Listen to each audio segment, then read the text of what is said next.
Four injured in Trelawney Highway crash. Four people were injured in a two-vehicle collision along the North Coast Highway in Trelawney on Sunday evening. They were rushed to the Falmouth Hospital. The crash, which involved a Honda Civic and a Toyota Vaxi, occurred around 6:30 p.m. This happened in the vicinity of the Royal Ton Hotel. Police and firefighters were called to the scene. The damaged vehicles were removed. Three-vehicle crash on May Penty Williamsfield leg of Highway 2000.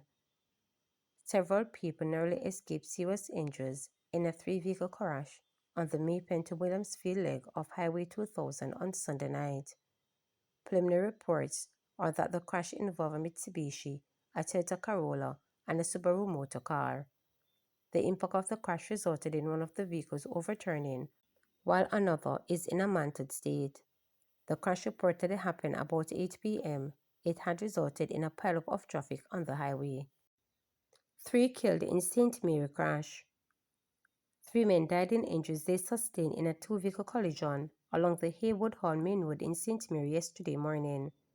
Dead are 54-year-old Johnny Walker of Dean Pen, 22-year-old Devin Anderson of Fraser Hill, Highgate, and 42-year-old Donovan Bell, otherwise called Bondman, of Top Albany, Islington, all in St. Mary.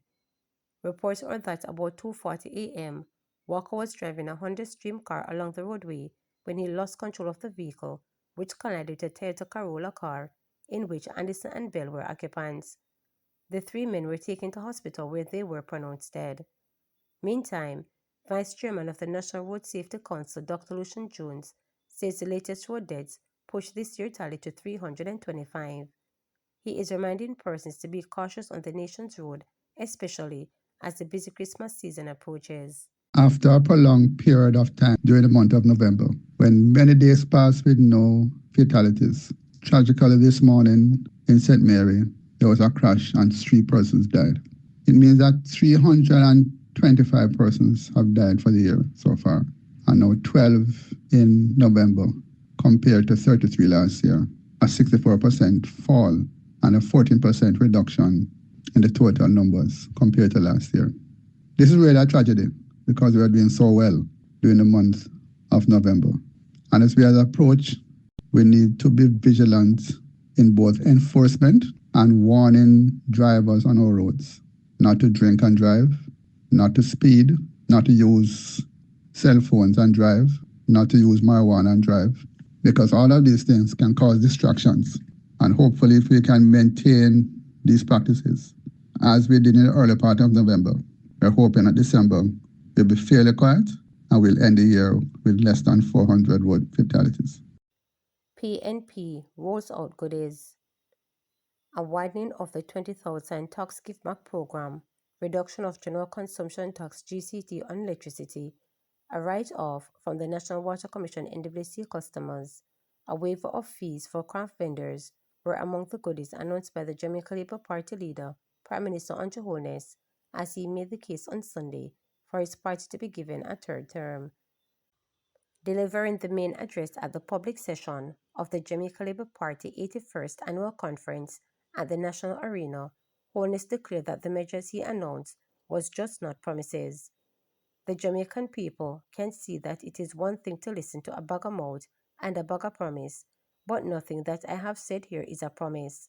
All of what I have said here is happening, about to happen, or will happen shortly, said Holness, as he closed the JLP final annual conference before the next general election due by September next year.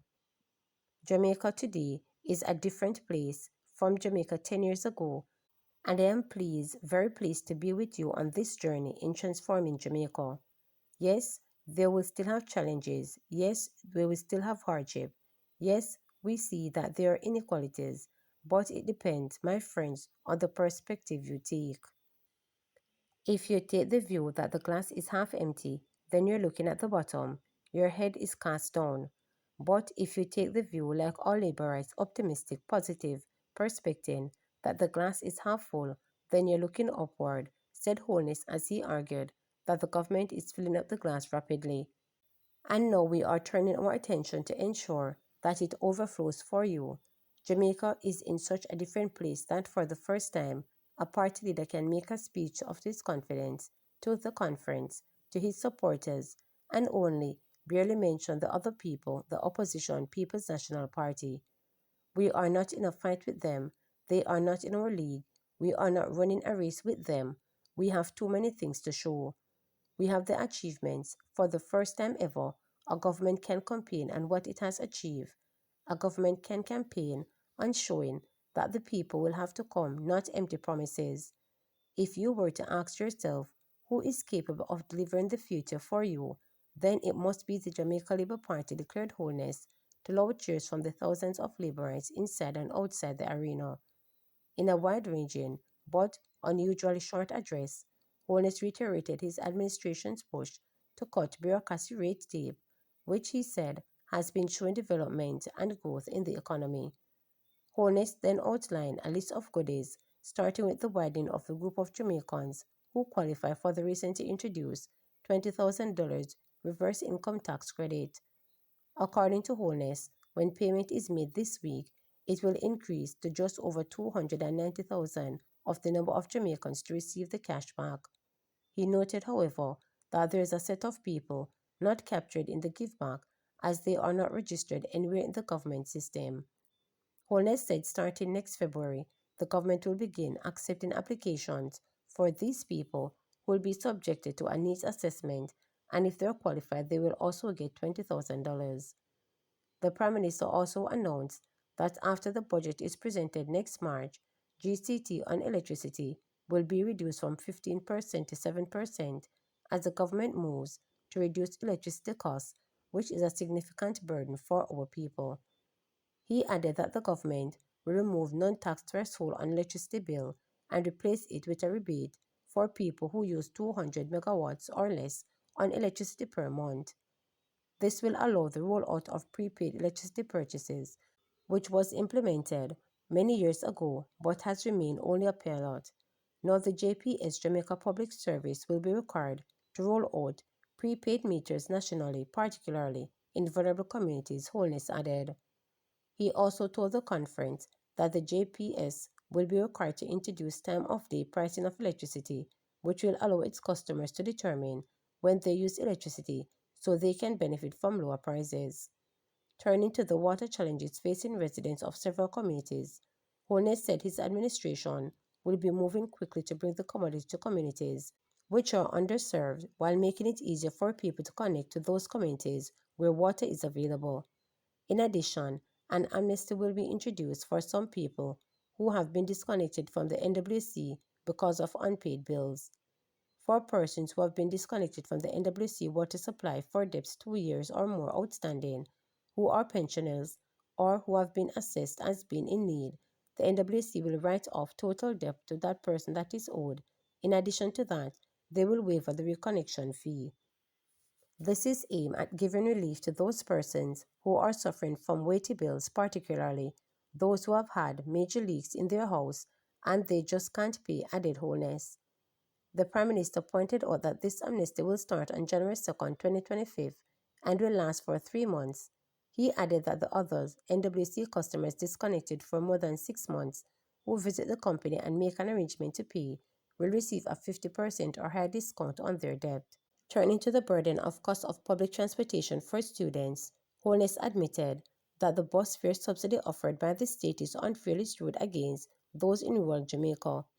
He declared that his government will fix the problem once and for all and ensure that all students benefit from reduced transportation costs. By mid-next year, 100 more buses will be added to the Jamaica Urban Transit Company fleet, and a significant portion will be used to establish new routes to urban townships in rural areas, thereby giving more Jamaicans, particularly students, access to subsidized public transportation. On the recent protests by workers in the tourism sector over wages and other issues, Holness said the government will do its part to facilitate negotiations and to ease the cost of living burden on the workers while favoring examining the relief of taxes on tips, with a final announcement to be made in the next budget. I have noted the concerns of other stakeholders in the industry, particularly those stakeholders in our craft market who were badly affected by fall off in cruise visits. To lighten the burden that they face, the government will waive a fee for all craft vendors in government-owned craft markets for the month of December and January and write off any outstanding fee owed by vendors. This is designed to ease the economic burden on the craft vendors and give them a head start in the winter tourism season, noted Holness. He added that the craft vendors in Ochoa St. Anne, who were hit by the damage of the cruise ship pier, the waiver of their fees will extend until June next year when the pier is set to return. I also want to announce that the next year will begin the Tourism Worker new social housing program, whereby the government of Jamaica, through the Tourism Enhancement Fund and hotel owners and operators, will partner to build social housing solution for access workers in the sector, noted Holness. Remember to subscribe, like, share, and click the notification bell for daily updates.